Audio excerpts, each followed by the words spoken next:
आज दिनांक 19/12/2023 आज जो नंदुरबारमध्ये 20 तारखेला डिलिस्टिंगचा कार्यक्रम जनजाती सुरक्षा मंच यांच्या मार्फत घेण्यात आलेला आहे।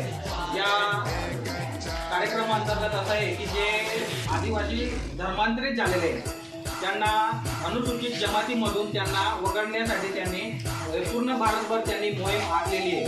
पण आदिवासी समाजाला स्वतंत्र धर्मकोड नसल्यामुळे आणि अशिक्षितपणा असल्यामुळे त्यांनी स्वतंत्र धर्माचा कुठे उल्लेख होत नसल्यामुळे त्यांनी इतर कुठल्याही धर्माचं त्यांनी जनगणनेचं सर्वे करून त्यांना ख्रिश्चन बनवून दिले, मुसलमान बनवून दिले, हिंदू बनवून दिले।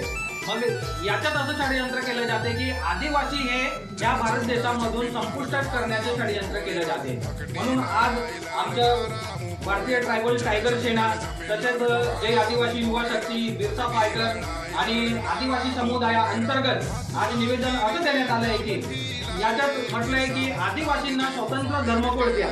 आदिवासींचा स्वतंत्र धर्मकोड जर भेटला आदिवासींना तर आदिवासींची स्वतंत्र जनगणना होईल।